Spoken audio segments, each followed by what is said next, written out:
En el cine slasher, el asesino es el protagonista. ¡No! ¡No entres! La noche de Halloween es el Cadillac de las pelis slasher. No sabes qué motiva a Michael Myers a ir a por ella. La primera vez que me fijé en el montaje fue en Psicosis. La matanza de Texas es de las películas más importantes. Es llevar el terror un paso más allá. Es la que más me ha marcado. A veces te apetece relajarte y ver cómo Jason se carga una panda de adolescentes idiotas. Hay muchas imágenes donde de verdad puedes sacar a pasear tus impulsos más antisociales y profundos. Terror no era una palabra bien vista de los 70 a los 80. Odian a las mujeres. El 55% de la audiencia eran mujeres. Con las que quedan al final son con las que te identificas.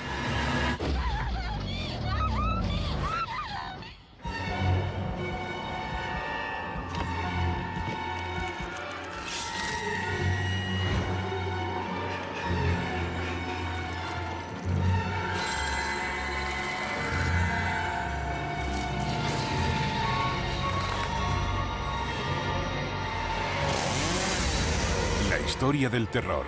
Slashers, parte 1.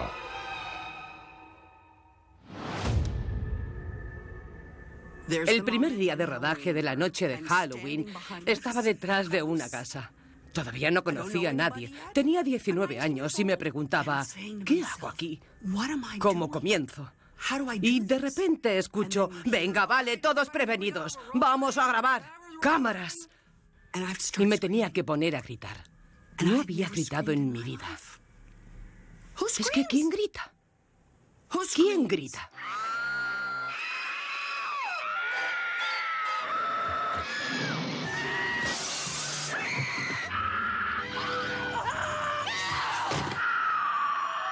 Supongo que para la gente que creció con Viernes 13, con la noche de Halloween, Scream, el terror es lo mismo que el gore. Hay quien cree que todas las películas de terror son slasher, pero no es así. También hay quien piensa que las pelis slasher son misóginas y que solo las ven hombres. Y ahí también se equivocan.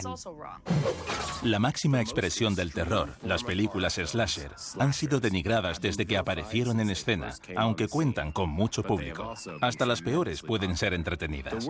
Las mejores sacan las verdades más brutales sobre nosotros mismos, nuestros miedos y nuestros deseos más ocultos.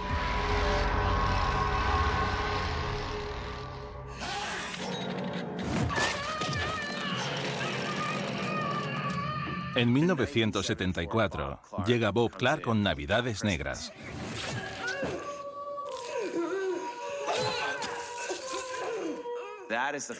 La primera slasher en primera persona. Unas chicas que van a una casa a pasar las vacaciones. Y sirvió como precursora para John Carpenter y La Noche de Halloween.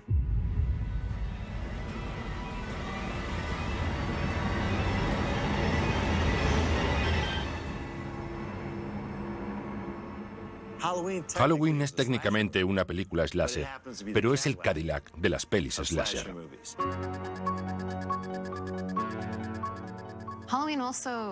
También logró que las pelis de terror se popularizaran. Hasta la gente a la que no le gustaban ese tipo de pelis la había visto. La noche de Halloween es muy efectiva. Desde la primera toma del chico mirando a través de la máscara. Un joven asesina a su hermana y lo encierran en un manicomio. 16 años después, se escapa y regresa a su pueblo y a la escena del crimen. Y a lo largo del día de Halloween, Michael Myers deja que Laurie Strode note su presencia.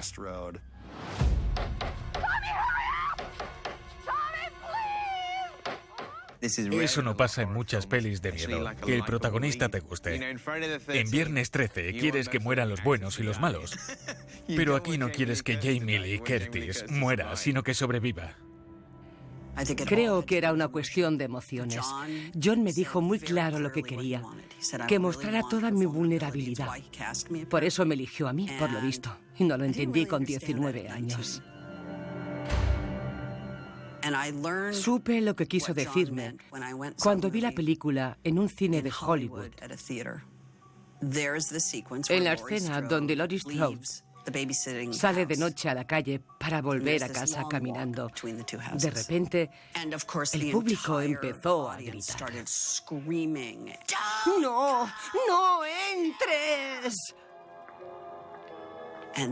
Ahí entendí que lo que John pretendía es que le cogieses tanto cariño que no quisieras que le pasara nada malo. El terror se recrea con el ambiente, la atmósfera y el estilo cinematográfico. John Carpenter usa las tomas panorámicas y la cámara Panaglide al inicio de la noche de Halloween para dotar a la película de esa efectividad. Cuando conocí a John, me impactó desde el principio que quisiera que la cámara contase la historia, no que fuera un mero dispositivo de grabación. John y yo veíamos la Steadicam, o mejor dicho, la Panaglide, como una herramienta esencial para que la cámara se moviera con fluidez. No sabías dónde estaba Michael Myers. Le veías fuera mientras la cámara estaba dentro con una pareja besándose en un sofá o algo así y te decías, vale, debe de estar por ahí fuera. Si ves muchas pelis de este estilo, ya no te asustas, aunque Michael Myers me tuvo muerto de miedo durante años. Solo pensaba que había un tipo por ahí que podía aparecer de la nada y asesinarme en un segundo.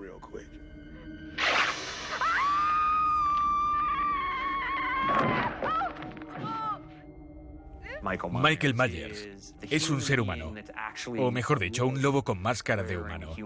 Es una persona que ha perdido su humanidad.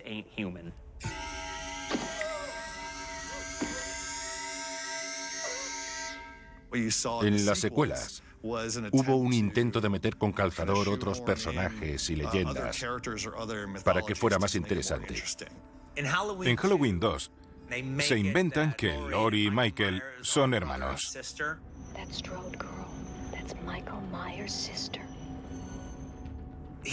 Él no es su hermano ni nada por el estilo. Esos son gilipollas. Nadie dijo nada de eso en la primera. Lo que la hace tan genial es que, de verdad, no sabes qué motiva a Michael Myers a ir a por ella. Halloween fue una de las primeras películas que hicieron que la chica cambiara al final. Una protagonista mujer que comienza siendo la víctima y que al final es una luchadora que se defiende. Una fórmula que funcionó muy bien y que se ha vuelto tan común que la gente ya ni se da cuenta. Es pureza. Tiene pureza y transparencia. La inocencia y el peligro se funden con la música, los juegos de cámara y las interpretaciones. Por eso creo que seguimos hablando de ella hoy en día. La noche de Halloween de John Carpenter dio a conocer el género slasher de los 80. Su influencia sigue presente en la actualidad, pero no salió de la nada. Good evening. I have some news that will delight you. Murder is not dead. Desde Psicosis de Alfred Hitchcock en 1960 empezamos a ver un nuevo enfoque en el terror. Era un tipo de terror que no provenía de una anomalía radioactiva grotesca, sino que podría acecharte desde el piso de al lado. Un joven amable como Norman Bates podía ser el nuevo Frankenstein o el nuevo Drácula.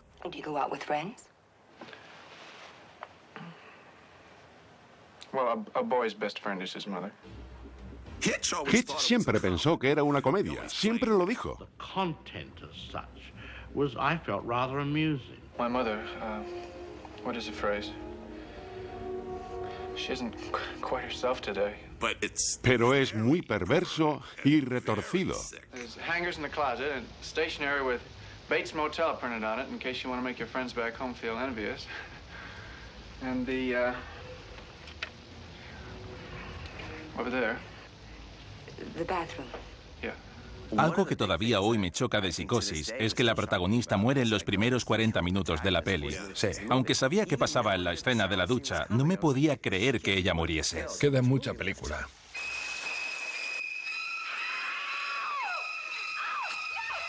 Psicosis elevó el terror a un nivel que nunca antes había visto. Nunca. Porque era casi real.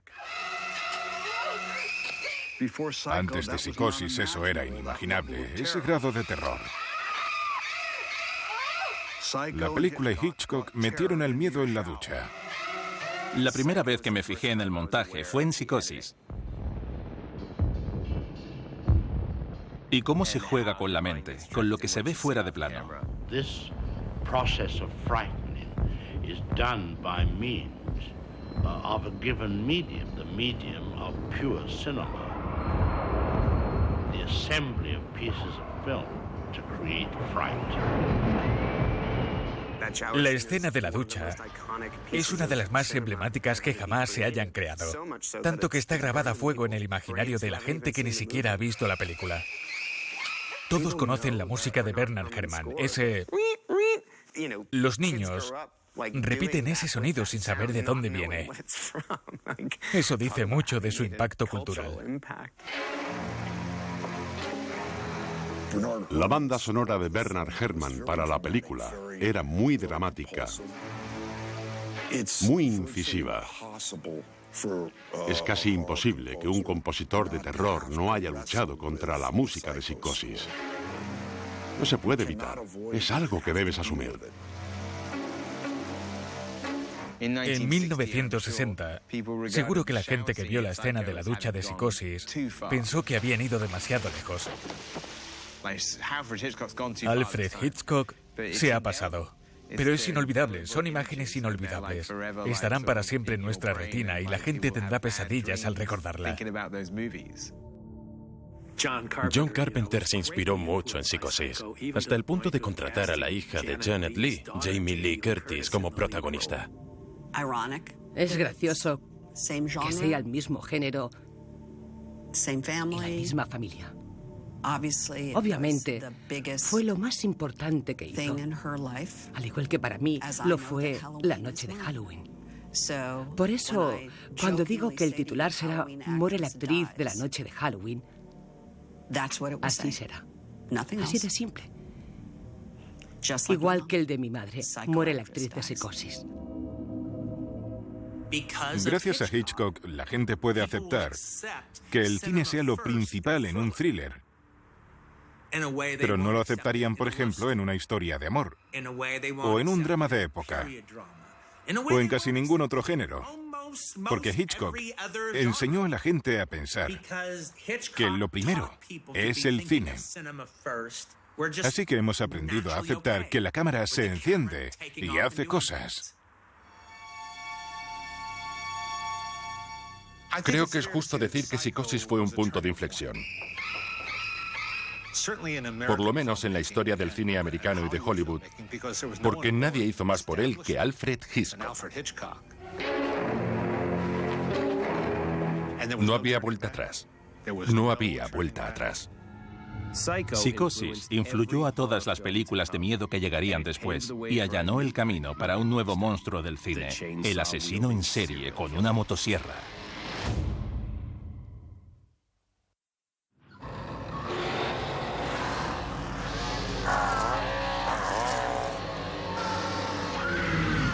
Si recapacitamos sobre Psicosis y la noche de Halloween, el puente que se tiende entre las dos es La matanza de Texas de Tobe Hooper.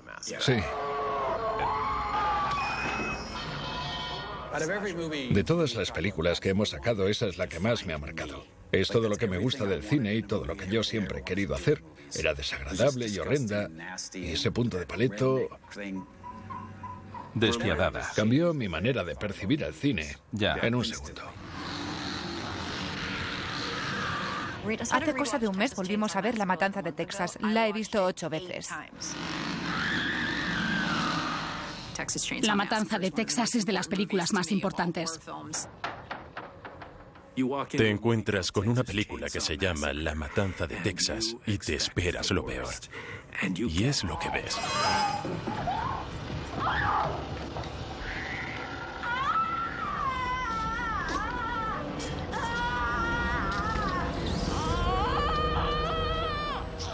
Era muy potente y visceral, con una imaginación muy oscura que no conoce límites. La película que van a ver es el retrato de la tragedia que se abatió sobre un grupo de 5 jóvenes. Comienza con una maravillosa narración muy sombría y tenebrosa. Los eventos de ese día llevaron al descubrimiento de uno de los crímenes más extraños de los anales de la historia americana: la matanza de Texas. Así que nada más empezar ya te planteas que estará basado en una historia real, y luego aparece una fecha. Te hace pensar que de verdad estás metido en una historia real.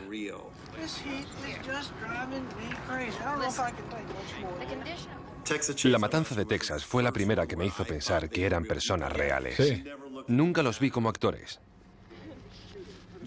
Además, no hay violencia explícita en pantalla, todo se deduce. ¿El gancho donde la cuelga? Sí, la agarra y la coloca encima del gancho del carnicero. Sales del cine seguro de que has visto cómo la atraviesa el gancho, pero es tu mente la que rellena los vacíos.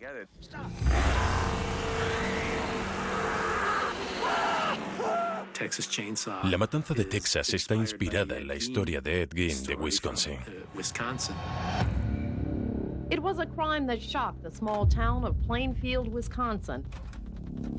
Edward Gein accused of killing a woman, then gutting her body like a slaughtered deer. Toby me dijo que cuando era niño escuchó la historia de Ed Gein. He would use those body parts and bones to make lampshades and other furniture. He would also wear dead female body parts. Y utilizaban a Ed Gein como hombre del saco.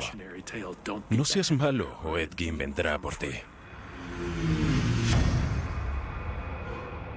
Alguien me dijo que antes de la de Tobe Hooper había muchísimas pelis sobre psicópatas. Pero cuando veías La Matanza de Texas, era la primera vez que veías una peli que parecía dirigida por uno de verdad. Toby tiene un aire de dulzura. Y a la vez sería capaz de arrancarte la cabeza si tocaras un solo fotograma de su película. No le importaba una lo que pensaran los demás sobre su película. Las condiciones de rodaje eran muy primitivas.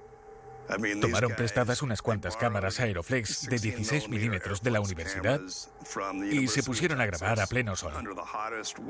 Hacía como unos 50 grados y dijeron: salgamos a darle vida a esto.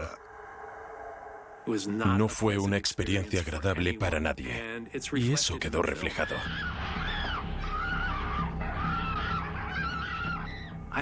No creo que Tobe Hooper se propusiera hacer una peli sobre Vietnam, pero no podía evitar plasmar la rebelión que se respiraba. Era una época políticamente compleja que se vio agitada por Vietnam.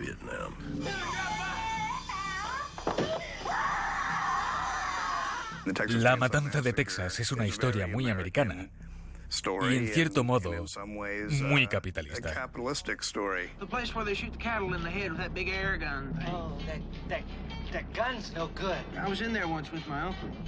En realidad, La Matanza de Texas va de una familia de trabajadores desfavorecidos.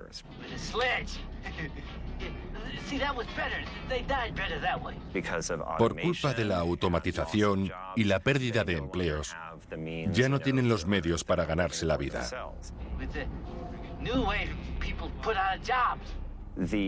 La clase obrera oprimida utiliza sus herramientas contra los opresores, herramientas como la sierra mecánica, el martillo, etc.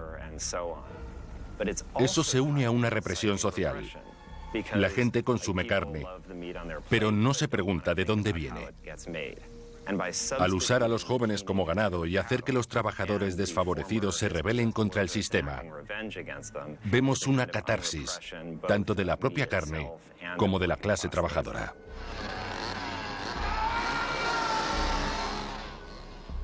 Toby dijo que la película era un llamamiento desde Austin, que costó $60.000. Ahora está en el Museo de Arte Moderno. Es un clásico y no hay nada que se le parezca. Ha llevado el terror un paso más allá. La Matanza de Texas, La Noche de Halloween y Psicosis abrieron las puertas a un nuevo tipo de terror. Pero el género slasher, tal y como lo conocemos, vio la luz con la saga de miedo de mayor éxito de todos los tiempos. Viernes 13. Cuando pensamos en Viernes 13, pensamos en adolescentes muertos. Y en el imparable Jason Voorhees. De pequeños todos hemos visto Viernes 13, partes 1, 2, 3, 4, 5, 6 y 7. La octava era la peor. Pero en cuanto a los personajes, Jason Voorhees era el mal. Creo que soy el hombre que más personas ha asesinado en pantalla. Hago de Jason en 4 de las pelis de Viernes 13. Interpretar a un personaje así es mucho más que ponerse una máscara e ir por ahí dando sustos. Las dos herramientas más importantes de un actor son la expresión facial y la voz. Pero yo no pude contar con ellas, porque este personaje es mudo y lleva una máscara.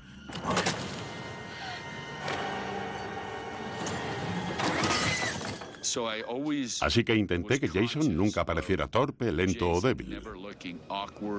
Nunca miraba al suelo para ver dónde pisaba porque sabía que le daría vulnerabilidad al personaje. Mi asesinato favorito de todos, que para mí fue el mejor durante mucho tiempo, fue la del saco de dormir de la 7ª parte.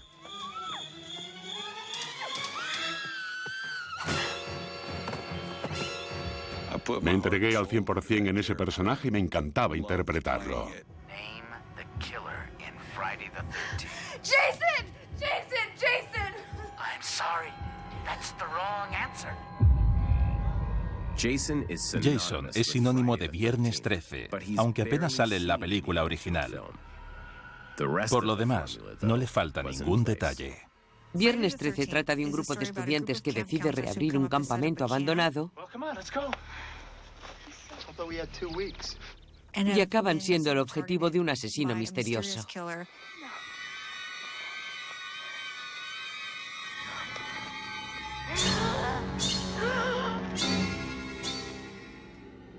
Cuando alguno de ellos se aleja, no paras de pensar que van a caer en cualquier momento. Eso forma parte del misterio o del suspense que pudimos crear.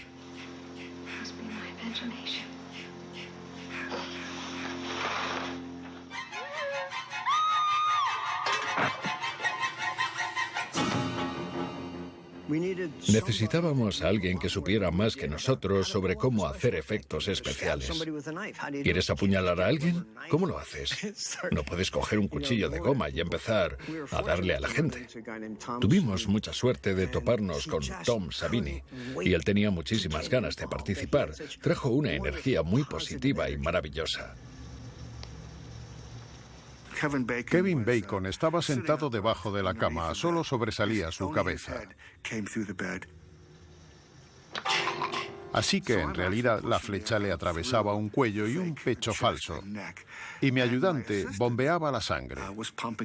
Mientras la bombeaba, el tubo se salió durante la escena, lo agarró y empezó a soplar. Y por eso se ve la sangre regurgitando.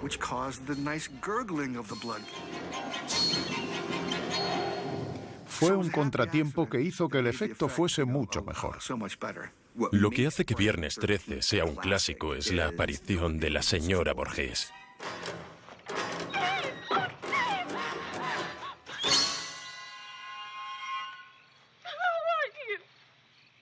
I'm Mrs. Voorhees, an old friend of the Christies. Todos intentan sobrevivir mientras ven cómo uno a uno caen en las manos de un asesino que no conocen y entonces se revela que es la madre de un chico que se ahogó. La madre se volvió loca al morir su hijo y ver cómo todo el mundo lo ignoraba y seguía adelante, porque ellos no podían volver a empezar y seguir con sus vidas. La manifestación de esa pena es muy poética y llega al público. Escuchamos algunas canciones que Harry compuso para la primera Viernes 13. Y este estaba por todas partes. ¿Recuerdas la escena justo al principio? Donde la señora Voorhees, Betsy Palmer, que en paz descanse, imita a su hijo diciendo: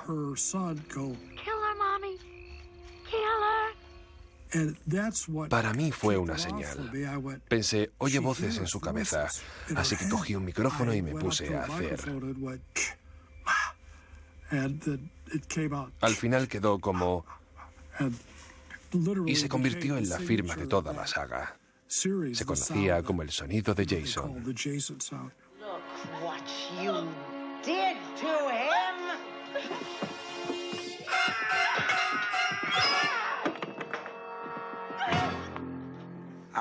Recuerdo que pensé que ya se había acabado la película cuando estaba en el lago. De verdad pensé, bueno, supongo que estará en el bote. Pero no, salió del agua y me pegué el susto de mi vida. No sé cómo no lo vi venir. Nunca he gritado tanto como ese día. The boy, Jason. ¿Jason? Nadie sabía que se convertiría en una saga, pero fue muy fácil de repetir.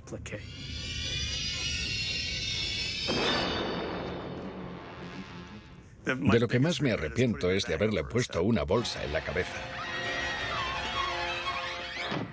Al hacer la tercera parte, contratamos a un experto en 3D que también era jugador de hockey.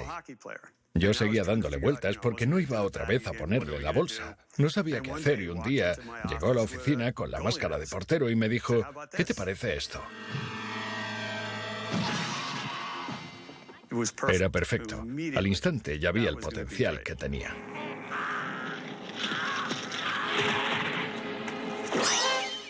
No entiendo por qué en la primera parte es un chico de 11 años que sale de un lago y luego es un boxeador de lucha libre. No sé cómo se ha puesto tan cachas. Después de las primeras, en las secuelas, todo el mundo se preguntaba quién eran esos adolescentes insufribles. Todos queríamos que Jason se los cargara.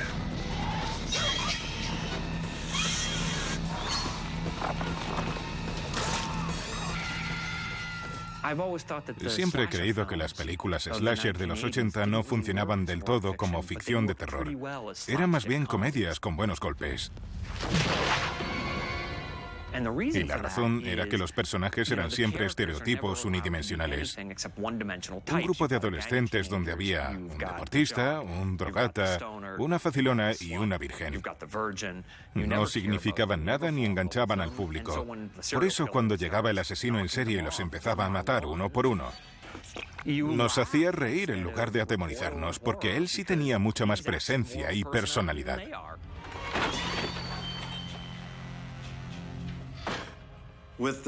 Con el éxito de Viernes 13 y de la noche de Halloween, los productores solo pensaban en encontrar más material y en hallar la fórmula secreta.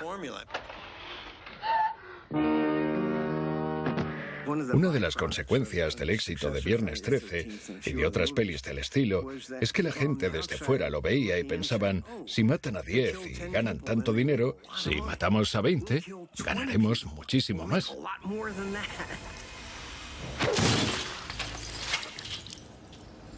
Al principio de los 80, las películas slasher se hicieron con el mercado. El público las adoraba, pero también despertaban mucho odio. Donde algunos veían entretenimiento inofensivo, otros veían una amenaza para la sociedad.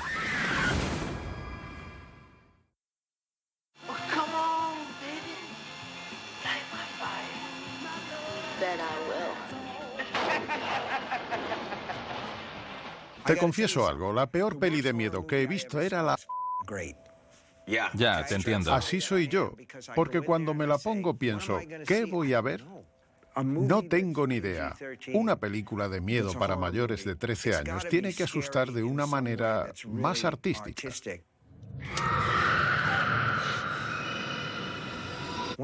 Pero si la clasificación es para mayores, no tienes ni idea de lo que te vas a encontrar. En una palabra, Maniac.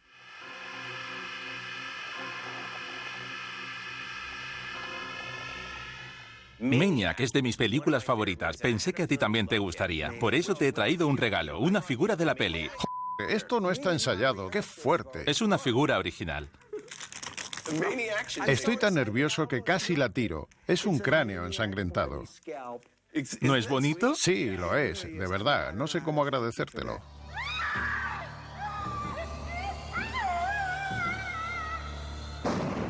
Maniac trata de un tipo llamado Francito, muy extravagante, y que acosa a las mujeres. Les rebana la cabeza y se lleva a casa sus cráneos para ponerlos en maniquíes, donde se recrea en la relación que tiene con su madre.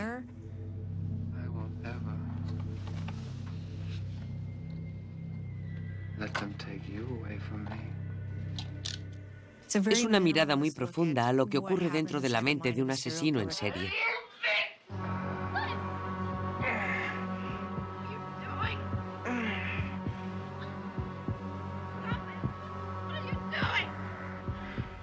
La versión original es cruel, pero también muy potente.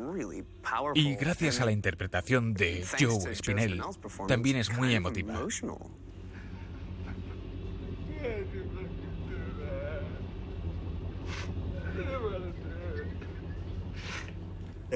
Fue otra vuelta de tuerca.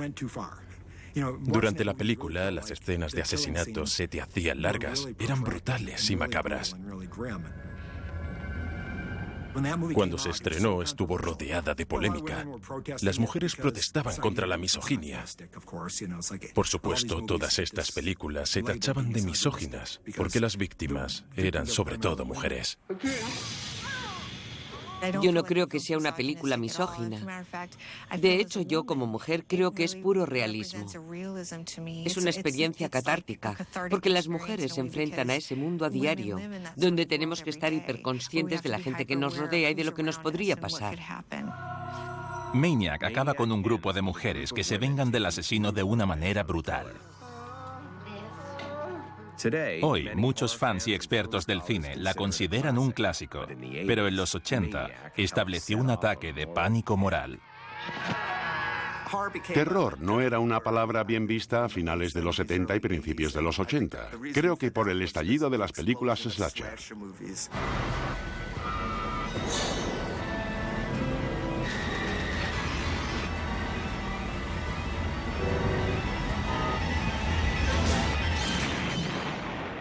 A new breed of shriek merchants has exploited the once honorable genre of the terror film. Era un entrenamiento de terror barato, y esas películas slasher sufrieron una mala prensa por masacrar a las mujeres, por su violencia, por el gore, y los directores de buen cine de terror tenían miedo a verse perjudicados por el legado de esas pseudo-slasher. Creo que la gente está confundida. Identifican estas películas con los primeros thrillers como Psicosis o como Halloween que nos gustan. Estas películas no entran en la misma categoría. Estas odian a las mujeres. ¿Pero no creéis que una buena peli de terror empaña la crítica? Como que se ciegan con la sangre y no saben ver más allá. Sí. No ven nada más que la muerte. Totalmente. Piensan que si les gusta la película están diciendo que lo que ven es real, que les gusta ese tipo de violencia. Esas críticas son normalmente una plataforma para decir, soy buena persona, a mí no me gustan estas cosas, pero en realidad nos encantan. Disfrutamos con la fantasía y con una historia de miedo, como en un cuento de los hermanos Grimm. Las pelis slasher homenajean a los personajes femeninos porque solo son chicas las que sobreviven en estas películas. Con las que quedan al final son con las que te identificas. Las mujeres son los personajes inteligentes y los tíos salidos que solo quieren tirarse a su novia acaban mutilados. Muchas feministas que se oponían a las películas de terror no las habían visto ni analizado. Solo decían, la pornografía es mala, las pelis de terror son malas. No se identificaban con el género. Las mujeres de estas películas peligrosas están simplificadas a una sola imagen que es perturbadora. Mujeres que gritan en un terror abyecto. La gente que menos conoce el tema son los que más se quejan.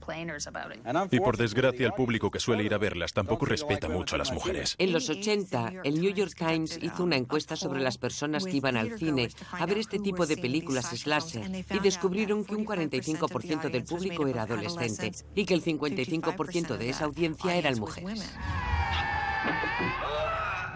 Maniac, sus parientes slasher y el intento de asesinato a Reagan dieron pie a una represión contra la violencia y el gore.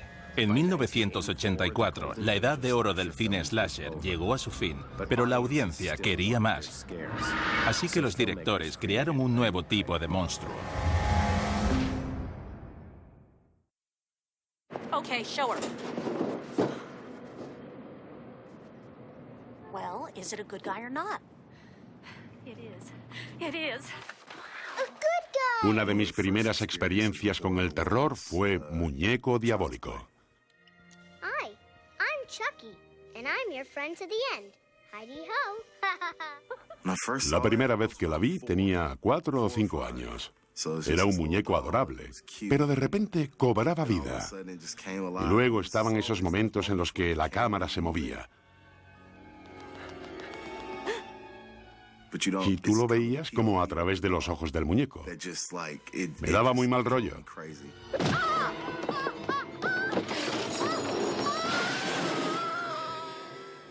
Si te soy sincero, todavía me da un poco de mal rollo. Nobody believes you about Chucky. Unless you start telling the truth. Right now. They're going to take you away from me. Trata de una madre que quiere mantener unida a su familia.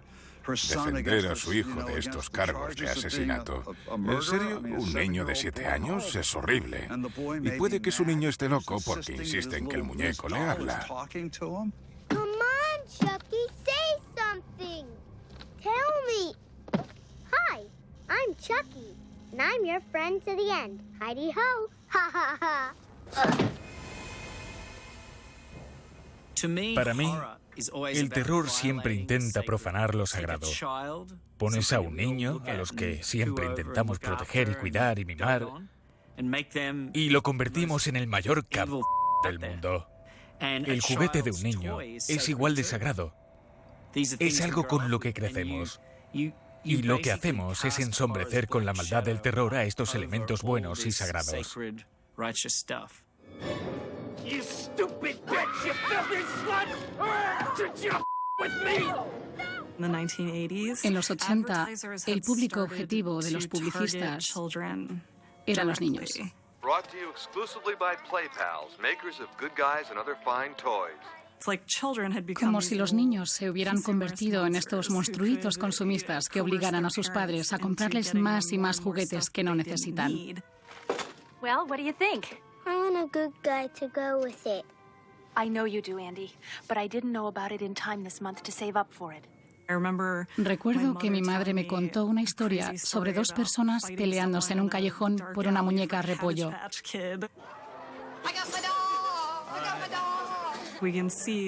Vemos cómo se sigue la línea entre los anuncios que se dirigen al niño como consumidor, por un lado, y por otro, las posibles consecuencias que eso conlleva.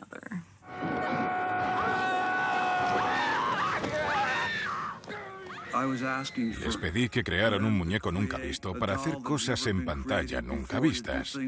No existían las imágenes por ordenador, ni trampa ni cartón. Lo que se grabara con la cámara era lo que había. Construimos el set de rodaje en el apartamento, a 1 metro sobre el suelo. Taladramos orificios en la espalda del muñeco para que no se vieran los cables por detrás.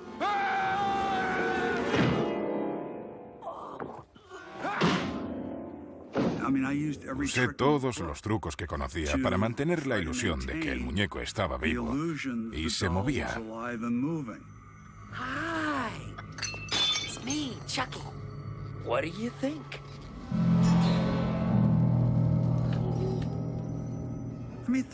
Piénsalo. Te persigue una cosa así de alta con un cuchillo. No sé, ¿quién se cree eso? Pues lo hicieron, ¿no? Chucky forma parte de la historia del terror. Su cara se ha ganado un hueco entre los grandes, junto a la máscara de hockey, la máscara de Michael Myers Los guantes de Freddy. Ahí está. El muñeco diabólico era violento, pero nadie lo comparaba con el realismo macabro de Maniac.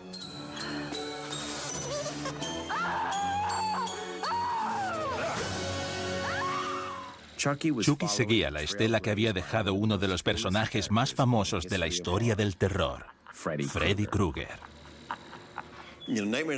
Pesadilla en Elm Street salió en 1984. Me acuerdo de verla y estar muy emocionado porque consiguieron darle un giro a este subgénero en el que ahora se habían establecido reglas de otro mundo. En la segunda parte, veremos cómo Pesadilla en Elm Street sacó a las slashers de su tumba. Freddy es producto de la imaginación de la persona a la que atormenta, y la imaginación va más allá de la realidad. Nos sumergiremos en la oscuridad psicosexual de Candyman. Tienes que poder dar esos sustos y hacer que la gente siga hablando de ti, incluso cuando ya no estés. Veremos cómo Scream le saca todo el jugo al género. Creía que era un documental sobre un asesino en serie y que lo hacían, no sé, para divertirse. El silencio de los corderos le devuelve el respeto al terror morboso. Y la ansiedad del siglo XXI nos llevará al miedo sin tabúes de Saw y Hostel. La gente que no ve estas películas se las toma más en serio que los que sí las vemos. Queríamos crear algo que diera miedo de verdad, y nos convertimos sin quererlo en los reyes del porno y la tortura.